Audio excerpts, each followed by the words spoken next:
Monique Desjardins pour Co-création empathique. Parents, famille, couple conscient et bienveillant. Aujourd'hui, je fais une capsule qui va vous aider énormément. C'est une capsule sur le lâcher-prise. Elle est destinée davantage aux parents parce que les exemples que je vais donner, c'est des exemples de parents-enfants. Mais quiconque regarde cette capsule, vous allez pouvoir adapter et utiliser l'outil à bon escient. Donc, pourquoi est-ce que je pense que c'est primordial pour un parent? Bien, c'est ça, c'est que les parents, on a tellement de défis et plus les enfants vieillissent, plus nous avons de défis, plus c'est accéléré et il y a des fois qu'on n'a vraiment pas le contrôle de la situation. Plus les enfants vieillissent, moins on a de contrôle, plus ils développent leur autonomie et on a des deuils à faire. Puis, il y a des fois, là, c'est vraiment accéléré, là, c'est plusieurs deuils au cours d'une même journée. Parce que plus on est accroché à un résultat, bien, il y a des fois, ça peut nous faire souffrir. Je vous donne un exemple, d'accord? Parce que je trouve que fréquemment, on utilise le lâcher-prise, mais c'est galvaudé. Je trouve que c'est pas de la façon, en tout cas, que moi j'en entends parler, je trouve que c'est de l'abandon. Je vous donne un exemple. C'était une table ronde à la radio et on demandait à des parents d'adolescents comment réagissez-vous lorsque votre ado ne veut pas ranger sa chambre, qui ne veut pas faire le ménage? Et les parents disaient, le parent en question avait répondu, « Ah, il n'y a pas de problème, moi je le laisse faire, puis je ferme la porte. » Un autre, c'était les travaux scolaires.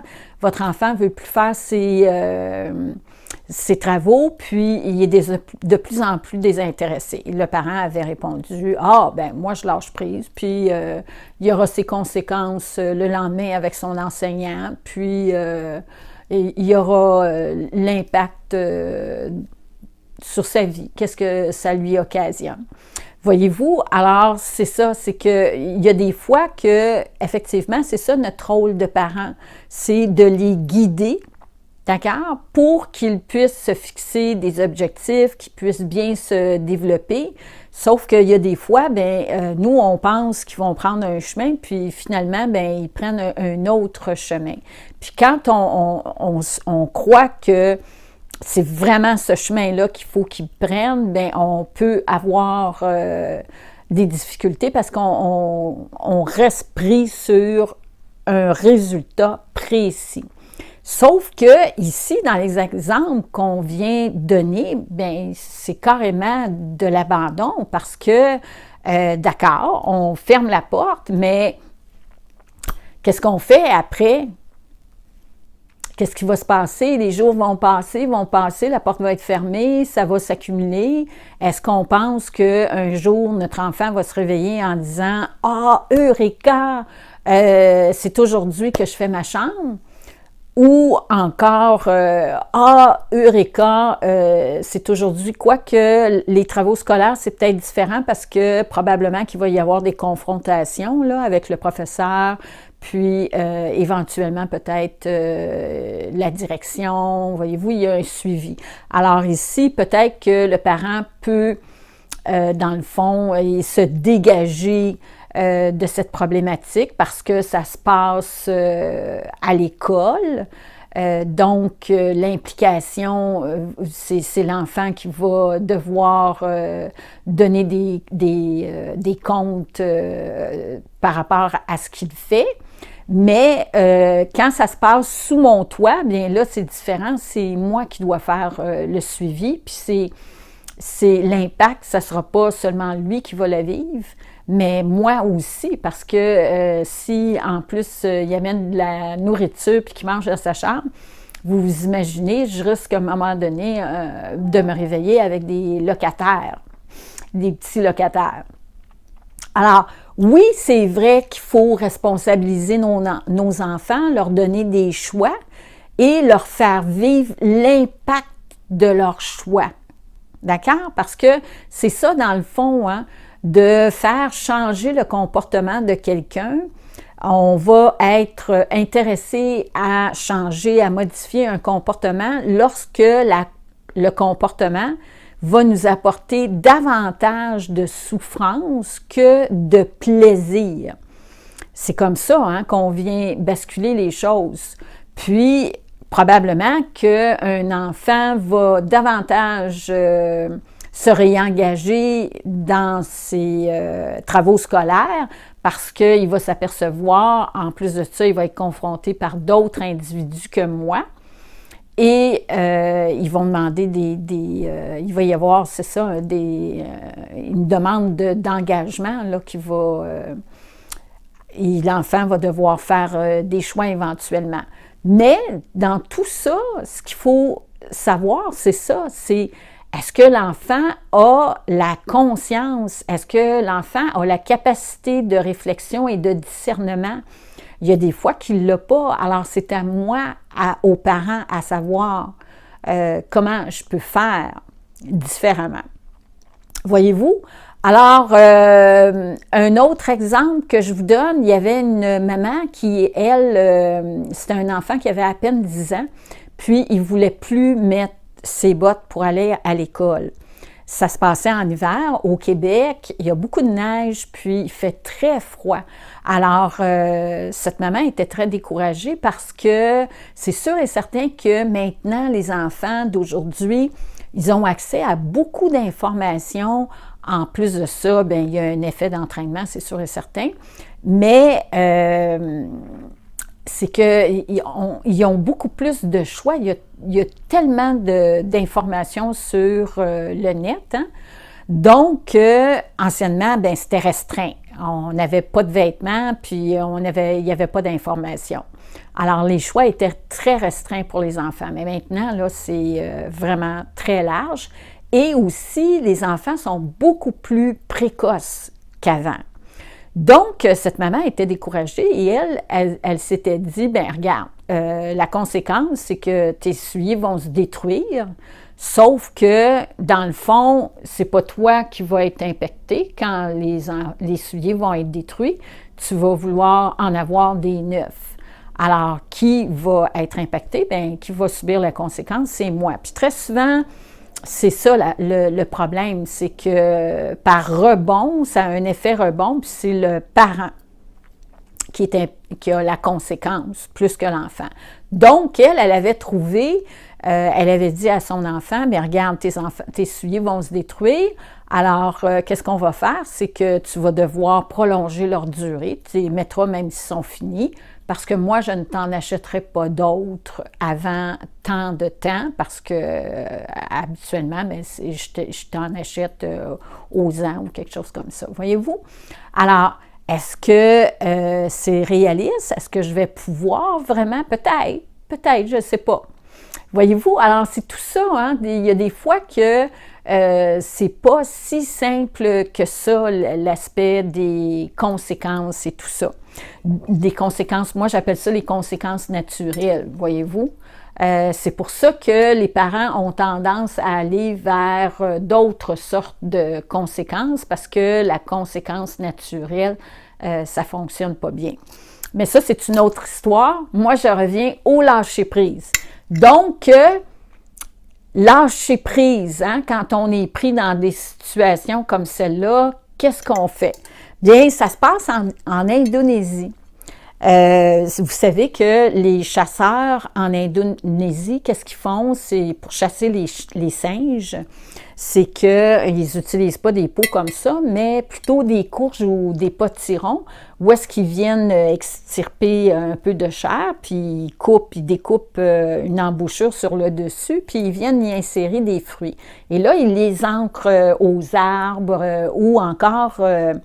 c'est-à-dire ils les ancrent au sol ou ils suspendent dans les arbres. Puis là, ils s'en vont.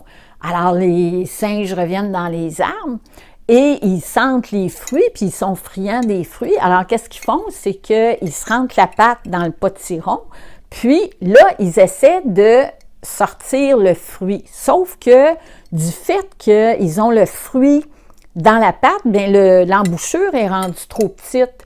Puis là, ils se battent de cette façon-là, mais ils sont incapables de se dégager. Et ils se font mal, puis en même temps, ils écrasent tout le fruit. Hein? Alors, c'est fou, hein? Mais les singes n'ont pas cette capacité de dire « je lâche la prise et je me libère ». Non, qu'est-ce qui arrive, c'est qu'ils restent comme ça, puis les chasseurs, ils ont juste à repasser avec des cages, puis ils les capturent de cette façon-là très facilement. Un enfant non plus n'a pas cette capacité. Je vous dirais de façon plus spécifique, en bas de 5 ans, sur certains, faites le test, vous allez voir. Habituellement, les enfants n'ont pas cette réflexion. Si vous mettez un paquet de bonbons là, avec un pot, avec un tout petit goulot, ils vont se mettre à hurler, à vous appeler parce qu'ils vont carrément avoir la main dans le sac. Être pris la main dans le sac, c'est ça qu'on dit. Donc, faire du lâcher-prise, hein, je peux lutter. Je veux que ça se passe de cette façon-là, de façon très spécifique. Je veux que mon enfant mette les bottes. Je veux qu'il fasse sa chambre. Je veux qu'il fasse ses devoirs. Je veux qu'il mange son brocoli. Et je peux combattre de cette façon-là, puis je risque de lui faire mal parce que c'est lui que j'essaie de passer à travers le goulot. Donc, c'est de me dire, OK, j'ai pas le contrôle. OK, je cesse de lutter. Alors, juste ça, cesser de lutter, dire c'est correct. Présentement, c'est comme ça. Je me réconforte. Je me recentre. Je me réaligne. En faisant ça, tout de suite, parce que quand je suis stressée, je n'ai pas accès à mon potentiel et à mes ressources. Quand je lâche et que je me libère, tout de suite, je commence à me réaligner et je me reconnecte à mes 3 centres, le cerveau entérique, le sens. C'est quoi le sens? C'est quoi mon besoin? Qu'est-ce que je souhaite en réalité en arrière de cette situation-là? OK? Je souhaite que mon enfant soit protégé. Je souhaiterais peut-être qu'il remette ses bottes de l'année dernière, puis d'économiser.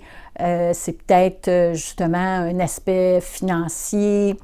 Alors, tout de suite là, je vais prendre contact avec le sens, le besoin. Ensuite, c'est quoi mon émotion? Hein? Puis, qu'est-ce que je voudrais co-créer avec lui? Puis après ça, je suis capable de m'engager parce que là, j'ai la créativité, j'ai accès à mon intuition, j'ai accès à tous mes sens, à mon imagination. Donc, à ce moment-là, voyez-vous, je peux faire autrement. Je peux co-créer avec mon enfant. On peut discuter ensemble, puis essayer de voir, toi, c'est quoi ton besoin? Hein? Puis sais-tu, parce que les bottes sont trop lourdes, ils trouvent qu'ils ne courent pas assez vite parce que les bottes sont d'une telle façon, ou peut-être qu'il y a froid aux pieds, peut-être que c'est esthétique, peut-être qu'il veut faire comme ses amis, c'est un besoin d'appartenance, voyez-vous. Donc, déjà là, je suis capable de co-créer et de voir comment est-ce qu'on peut faire pour être gagnant et faire autrement. Voyez-vous? J'espère que cet outil-là, dans le fond, c'est simplement de dire j'arrête de combattre, hein? Je lâche le morceau, je lâche la prise, je lâche l'objet de désir. C'est exactement ça, c'est l'objet de désir. Puis, c'est quoi mon besoin? en arrière du désir, parce que le désir, c'est des stratégies. Hein? Je peux, peut-être, je veux absolument partir en voyage. C'est ça que je veux, là. Je veux partir en voyage. Puis là, ben, je mets beaucoup de pression sur mon conjoint, peut-être, ou sur le budget familial. Puis, dans le fond, si je lâche, puis que je me reconnecte, c'est quoi mon besoin? Bien, peut-être que j'ai un besoin de repos, peut-être que j'ai un besoin de sortir, de voir d'autres choses, de dépaysement. Peut-être que je veux me reconnecter avec quelqu'un, avec mon conjoint. Voyez-vous? Alors, si je lâche prise, bien, je peux me réaligner et de voir qu'est-ce qu'il y a en arrière de ça. C'est quoi mon émotion par rapport à ça? C'est quoi mon intention?